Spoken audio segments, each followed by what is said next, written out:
Great for grilling, Purdue Fresh Value Pack chicken thighs or drumsticks, only $1.99 per pound. Red and white seedless grapes, just $3.99 per pound, saving you $2. Lactate ice cream, hot price, just $4.99 for a 1-quart tub. Save $1.21 on select varieties of Eggo waffles, only $8.99 for a 29.6-ounce box. Save $2 on Bird's Eye corn on the cob, only $5.09 for a package of 12. Visit our website at www.marketplace.bm for more weekly specials.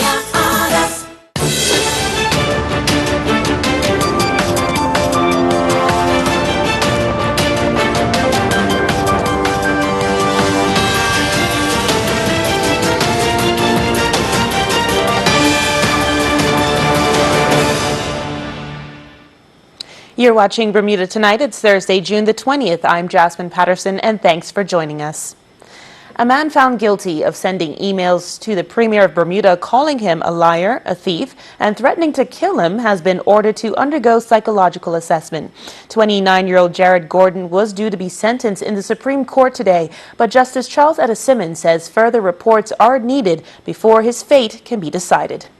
3 months after a landslide general election win, Progressive Labour Party leader and Premier David Burt received threatening emails from an account belonging to Jared Gordon on the 13th of October 2017. It read, quote, "Ignoring me, asking for a budget, is driving me to a point of wanting to tell you this to your face. I would really put a hole in your head." Prosecutor Karen King-Dean says Premier Burt became fearful for his life and made copies of the messages. A month later, Premier Burt was in the UK on official business, hosting networking, reception, and other duties, when he received a second threatening email, which prosecutors said caused him further concern. That following March, a third email was received. This time, Gordon sent death threats to Mr. Burt's wife and 2 children, and then threatened to chop off his head. The alarm was raised, and a year later, on May 5th, Gordon was arrested at Elliott Wade International Airport for the offenses. Prosecutors told the court the defendant is solely to blame for the offenses, calling it a campaign of abuse. When the messages went unanswered, she says Gordon went to great lengths to get the Premier's attention by even threatening his family, causing the Premier to believe the violence would be carried out. The Crown argued for an immediate custodial sentence of 2 to 4 years behind bars. Defense lawyer Simone Smith-Bean says a suspended prison sentence would be more appropriate in this case. She told the court her client was living at a homeless shelter when the emails were sent. Gordon, she says, was not in the right state of mind at the time, and the purpose of the messages was to get the Premier's attention. She suggested a more in-depth mental health evaluation to determine the extent of Gordon's cognitive disabilities that were reported in an initial assessment. Justice Charles Simmons highlighted a report that recommended Gordon be medicated and receive psychological intervention to prevent reoffending. Sentencing was postponed today and is set for another date once a psychological assessment is complete, though she made it clear it does not mean the defendant will avoid prison time. He is due to reappear in court on August 5th. A young girl identified the defendant today in the Supreme Court as the man who sexually exploited her. A 26-year-old man who cannot be named for legal reasons is charged with attempted unlawful carnal knowledge, and 2 counts of sexual exploitation of a young person under the age of 14, which he denies. The complainant recalled on the stand giving several interviews to police officers in November 2017 describing her alleged abuse. She showed jurors where she says she was touched by the defendant by pointing to paper diagrams of the male and female anatomy. The offenses were said to have happened between September 2016 and September 2017. Prosecutor Maria Sofianos asked the complainant if she saw the man who touched her in the courtroom. She replied yes, and then pointed her finger at the man sat in the dock behind the glass. The trial continues. And we'll have more for you after this short break, including all the latest weather news. Stay with us.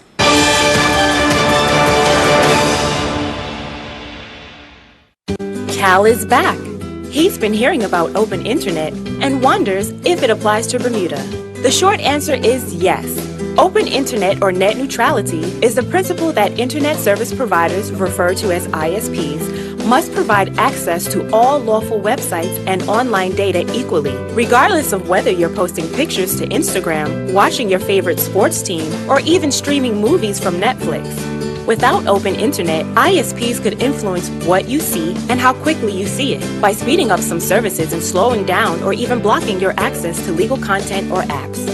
The regulatory authority is developing rules for open internet to protect consumers by making it clear to ISPs what they can and cannot do with internet traffic. And we'd like your input. Just visit rab.bm and submit your feedback by clicking on the public consultation for open internet link between May 20th and June 28th. Make sure your voice is heard. 4K ready box, cloud DVR storage, more local channels on every device in your home. Get more with FiberWire TV.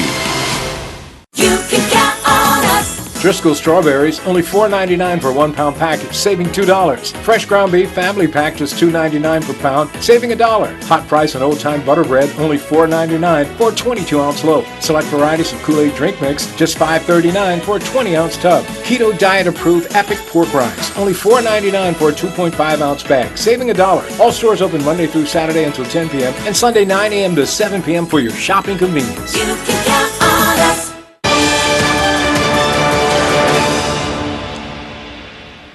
Thanks for staying with us. It's been touted as one of the best Bermuda carnivals, now in its 5th year, but also organizers say it can stand on its own against other international carnival destinations.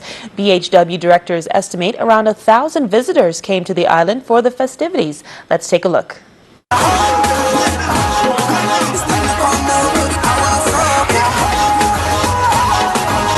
In just a short 5 years, Bermuda appears to be ahead of the pack in terms of the carnival experience. We've seen a lot of activity in the airport, people still talking about it, raving about it. Not just for our 5 years, but in comparison to other carnivals as well. We've heard that it's one of the best carnivals they've ever seen. Revelers started the party as early as last Wednesday, all leading up to the raft-up event at Shelley Bay on Saturday, the Monday morning Juve Sunrise Fete in Dockyard, and the colorful Parade of Bands, for the first time held in Hamilton. What sets Bermuda apart, of course, its people. Bermudians, as we are, we're very, very friendly.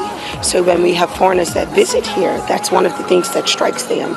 You know, we meet so many people in our travels. I travel a lot, and I meet people, and they say, hey, I've been to Bermuda, and I'm going to come back. You know, so that's part of our culture as well. The numbers are not quite finalized, but the team tell us they suspect more than 1,000 people flew in for Bermuda Carnival. They say it's most definitely here to stay.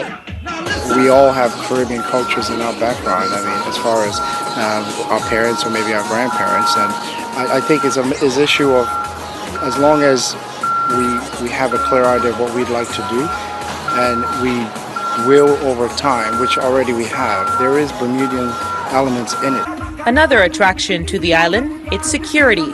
Females, in that they feel safe here. They are able to move about at dark hours and not have to worry that something's going to happen to them. So I think that's what's unique about Bermuda Carnival, in that, you know, Bermuda is really a safe place to be. And you don't have to worry about that sort of element that you can find in other jurisdictions. Many entrepreneurs have taken advantage of the new industry forming, with each parade band, Nova Mass International, Party People Entertainment, and Code Red. Smaller businesses also profit. This year we introduced a transportation plan to and from all of our events. So we definitely saw minibuses being involved where they were less involved in previous years. We also saw groups of folks like travel groups where they had 25 people all staying together, moving together. So minibuses were able to take advantage of that. There's the obvious pieces that come with events, such as security, bartenders, food vendors. The list definitely goes on. So just how much money was generated on the island over the weekend? 10 million. $1 billion. It's hard to tell because the fact that it's so spread apart, and everyone has benefited from major companies to Granny doing alterations to costumes and stuff. And that's what's unique about Bermuda Carnival is it's not a monopoly. And everyone, as long as they have a good idea and they're willing to sort of show themselves, they will get clients that need their assistance. Above all, the board say they are grateful no serious incidents occurred over the weekend, considering the tightly packed schedule of events. There's no decision yet on whether the parade will stay in Hamilton. However, it looks likely considering its success. And so it appears that Bermuda Heroes Weekend has gone from strength to strength year after year. Now in year 5, it remains to be seen just how much bigger Bermuda Carnival can get on this little island. The Parks Department is hoping the public and tourists will continue to be patient with the large amount of Sargassum seaweed that's been floating along our shoreline for the past couple of weeks. As Tarai Trot tells us, removing the material has proven to be difficult. Known officially as Sargassum seaweed, environmentalists say the grass supports hundreds of species of fish and turtles. It is a simple plant that can grow when conditions are favorable in spring and early summer when the water temperatures rise and daylight increases. And these are precisely the conditions that Bermuda has been experiencing, according to experts, promoting large quantities of the marine grass being left on the beaches. The presence of seaweed on the South Shore beaches we visited proved to be a spectacle for visitors looking to get a quick dip despite the rain. It's kind of neat because, I don't know, you just don't see it every day. You know, most beaches don't have it. This one seems like it has a lot. Part of the ocean. Has it changed your plans to get in the water? No, not at all. Not at all. I still put my feet in. You can still find a place to sit on the beach. Have you seen this back home where you're from? Yeah. Like we go to Ocean City, Maryland, and New Jersey a lot, and they have a lot of it. Yeah, it's very not clean as this. This is very clean to us. Yeah. But you agree it doesn't look very good? No, not at all. No, it don't look the best, but it is what it is. Make it work. It doesn't really bother me that much. I've seen it around. I guess imagine without it, it'll be much better, but it doesn't really bother us as visitors. Yeah, we've seen this here before too, but I've also seen this in other countries as well, in Canada. I think in Thailand there's a lot of this place too, in South Asia. Yeah. And you were saying you had visited other beaches today on the island, and you saw... Yeah, and Elbow Beach is around the same like this too. There's a lot of seaweed. Yeah. Environmentalists note the amount of seaweed we are currently experiencing is not unprecedented. We were last inundated like this back in December of 2011. There is an upside. Sargassum is beneficial as it helps to stabilize beach sand movement and is also a useful garden fertilizer. The Parks Department thanking the public for its tolerance as tractor crews work hard to bury the seaweed at the back of beaches and generally to remove as much as possible. And that was Tarai Trot reporting. Weather now, let's turn over to the AccuWeather headquarters to see what's in store for us weather-wise. AccuWeather is presented by BF&M Insurance Group. We now go to AccuWeather headquarters. The BF&M Insurance Group is pleased to bring you tonight's AccuWeather forecast. I'm AccuWeather meteorologist Brittany Boyer, and what a 24-hour period it has been with a steady batch of some rain and unsettled weather, a lot of humidity out there, and you can see the radar is looking quite messy on this Thursday evening, and we're going to stay kind of on the murky and unsettled side at least through Friday, and at least kicking off the day on Saturday, and then it looks like we will have some improvements on the way. You can see as we take a closer look as far as what's going on right now, and you can see all of the wet weather that we've been dealing with. It hasn't just been the wet weather that's been so bad, but it's also been the wind as well. We have winds, we had winds earlier today up to about 35 knots, so peaking up to around 40 miles per hour. It's been a very windy time, and it looks like the winds will start to relax once we get into the weekend. Temperatures right now, we are sitting in the upper 70s here. Expect those temperatures to start rising over the next couple of days. Humidity between 85 and 90%. It's pretty much as bad as it can get. I always like to call it the air you can wear when you step outside and it just kind of hits you, your hair gets all crazy. That's kind of what we're dealing with right now. Winds are out of the southwest, 15 to 25 knots, and the water temperature has actually spiked up 2 degrees from yesterday, so we're sitting at 83 degrees with the water temperature. Waves inside the reef 2 to 3 feet, outside between 4 and 7 feet, and being out on the water, probably not the best place you want to be right now. 1, we have all of the rain, and 2, we have the possibility of some thunder and lightning out there. You can see the Bermuda Weather Service putting out a thunderstorm advisory through at least Friday morning, so keep your eye to the sky and play it safe out there. People die every year from lightning, and we want to make sure that you and your family, and also your friends, if you can pass along the message, are safe during this unsettled stretch here.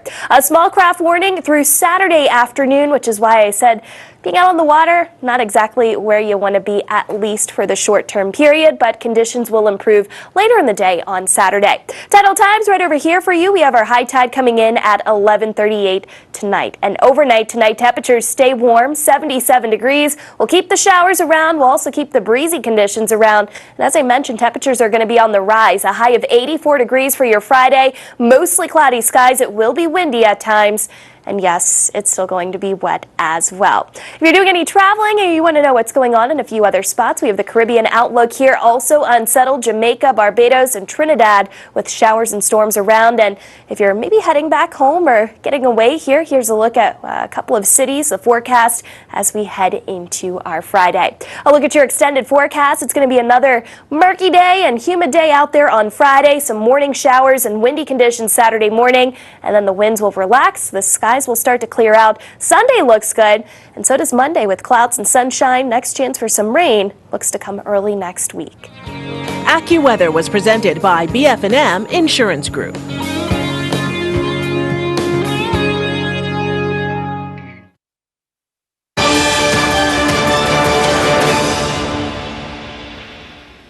Over in Dallas, Texas, excitement is building for the Bermuda men's national football team. Second CONCACAF Gold Cup match that will kick off tonight at 10:30 local time. Earl Baston is on location outside the Toyota Stadium in Texas. Earl? That's right, Jazz. In just about 3 hours, it's game time. Bermuda have put all the final touches on their preparations to take on Costa Rica in the stadium right behind me, and I'm expecting the match to be buzzing. Earl, I'm hearing a lot that Bermuda does not intend to sit back against Costa Rica and will be taking an aggressive approach on the pitch. Is that right? Yeah, at the press conference just prior to the game, Kyle Lightbourne threw down a gauntlet. I've seen several games in this tournament, and Mexico played against Cuba. Cuba sat back, and they lost 7-0. So why am I going to sit back and lose? You might as well try and attack and win. Lightbourne responded to the question of the Gold Cup impact on Bermuda. I think the whole island's excited about it. The impact is that for everyone that's playing football in Bermuda, it's an opportunity for them to get onto the national team and possibly have an opportunity to play overseas. And, you know, everyone's got something to fight for. Naki Wells is hoping to make an impact on the tournament starting tonight.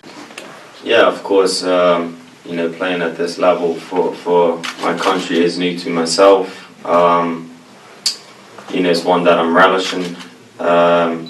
You know, I know I hold a lot of pressure on my shoulders being obviously the player with the most experience in the squad, but I just try and take that with, you know, a positive. And, you know, ideally I like to stamp my authority in this tournament, you know, as soon as possible, starting tomorrow, obviously, to try and, you know, show what I'm capable of, show at this level what I'm capable of, and help my country, you know, overcome the odds and get the win tomorrow. So that's what the plan is. I'm quite excited for it, and hopefully I can start my tournament off with that. Well, Jazz, we'll have more of Bermuda's upcoming game against Costa Rica right here in Dallas in sports. I'm Earl Baston with Bermuda Broadcasting News. Thanks, Earl. And as you've just heard, Earl will join us very shortly for the nightly sports report.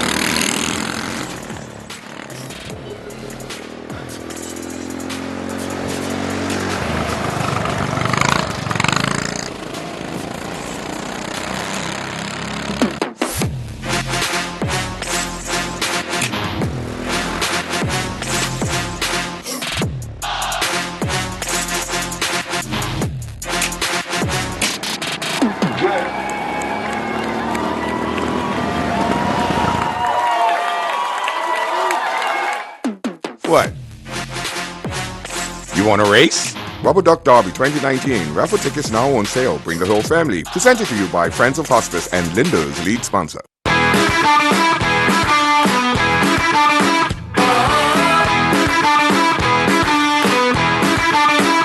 Every home tells a story.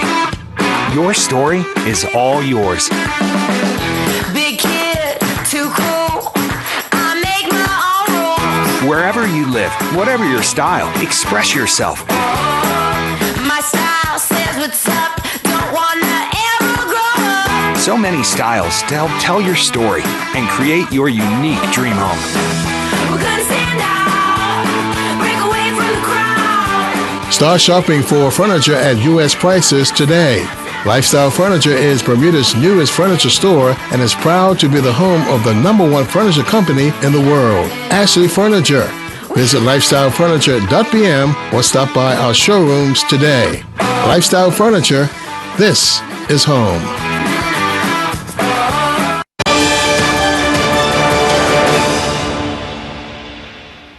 Now turning to sports, Earl Baisden brings us the very latest. Well, the heat is on right here in Dallas. We asked Coach Kyle Lightbourne and Nicky Wells how the team and he is making out in this heat. It is very hot here, but I think we're adjusting well. We're used to the heat, but this may be just a little bit hotter and drier for us. But it is what it is, and we have to deal with it. And yeah, me obviously living overseas in England isn't exactly the norm for me at the moment, but the teams adapted quite well. Of course, it's never easy to play in these conditions. The sports science department's done everything they can to help us prepare as much as we can to deal with the temperatures and the conditions, and you know, Costa Rica have to do the same, so we're as prepared as we possibly can be. Wells was asked if he feels added pressure being the target man for Bermuda. I mean, I'm sure, you know, it's an easy way to look at it that way, but you know, within this team, we have a lot of talented players, which, you know, I'm sure the countries have done their homework on. And so I know, like I said, I know there's a pressure to perform. I know there's a pressure from the opposition to try and nullify me and what I can offer. But that's football at any level. I understand that I have to go out there and perform, and you know, I have the potential to possibly be the difference on the day. And I just have to use that as motivation, and you know, just try and overcome what they put in front of us. If they overthink myself, then the other players have great opportunities, because we have some other fantastic players in the attacking departments as well. So you know, ideally we'd love for them to just worry about me and the other players get some joy. So I know it don't work like that in football, but that just comes with being the player with the most experience.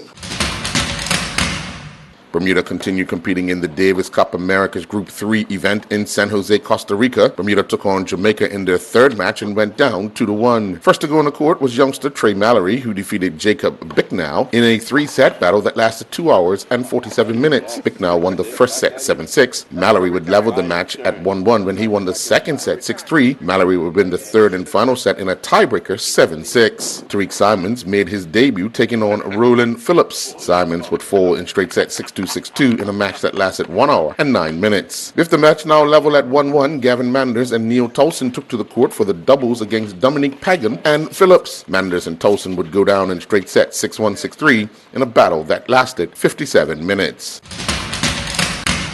Bermuda are now 2-2 while taking part in the Ball Hockey World Championships going on in Slovakia. Bermuda seemed to be on a trend, win one, lose one, as they would fall 4-3 to Hong Kong. Hong Kong would take a 2-0 lead in the first period. Hong Kong would then find the back of the net twice in the second period, but this time Bermuda answered with 2 goals of their own. Matthew Benson and Jean-Michael Tremblay scored for Bermuda. In the final period, Hong Kong restricted Bermuda to only 1 goal. That came off the stick of Tom Worthington White, but they could not find that equalizer. Meanwhile, the Bermuda Inline Bowl Hockey League season resumed at the PCC Hockey Rink last evening with a double-header. One game was a blowout while the other was decided by 1 goal, as a total of 18 goals were scored on the night. In the opener, the Strathroy Rockets defeated the Gloucester Rangers 9-0, and then the London Knights came from behind, scoring 2 goals in the final period to edge the Windsor Spitfires 5-4.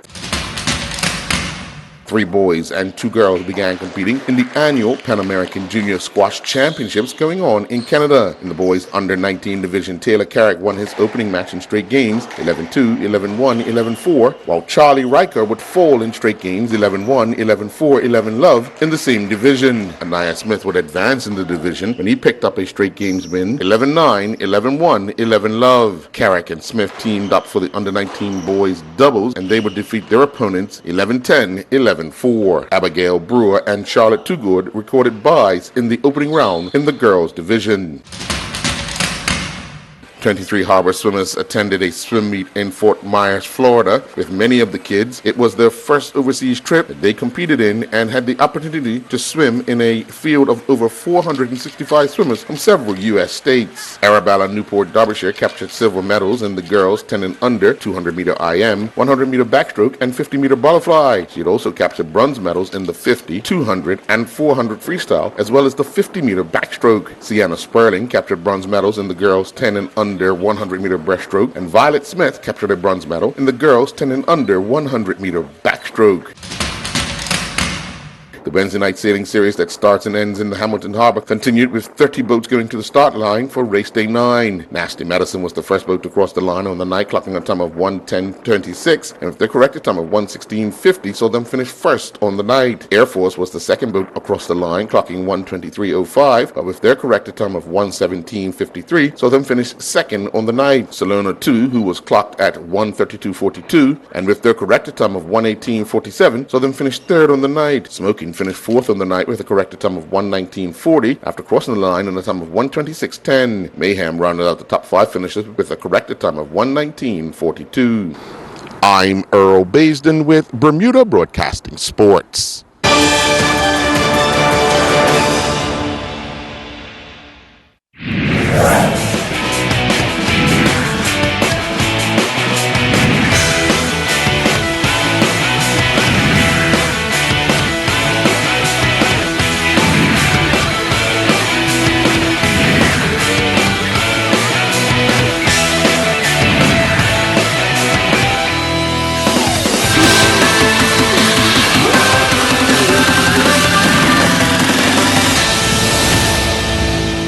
Hey Smokey, let's get lunch from the Marketplace Food Court. You know what? That sounds good. They have oxtails, pumpkin, curried lamb, lemon chicken, sweet and sour ribs, vegetable stir fry, and the variety goes on. Their chefs are good. They'll set you right up with all the good carvings. And don't forget the special dishes from the islands. It don't matter. No matter what you feel like eating, Marketplace will have it. You know, it's quick, it's quality, and at prices you can count on. Visit us 7 days a week. Breakfast, lunch, and dinner. Made for you daily at the Hamilton Marketplace Food Court. 4K Ready Box, Cloud DVR storage, more local channels on every device in your home. Get more with FiberWire TV.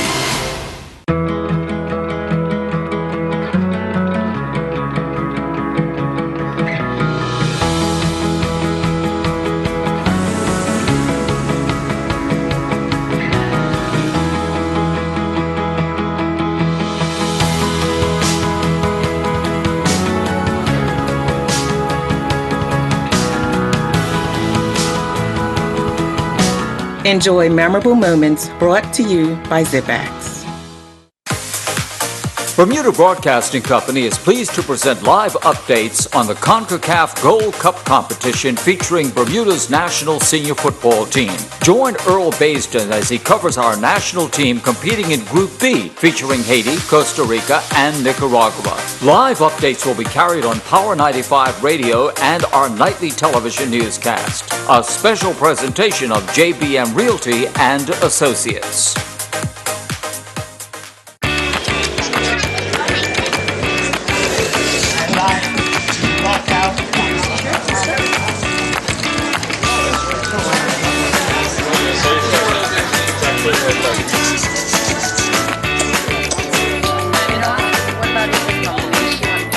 How much do you want for the carrot? You accept doggy biscuits?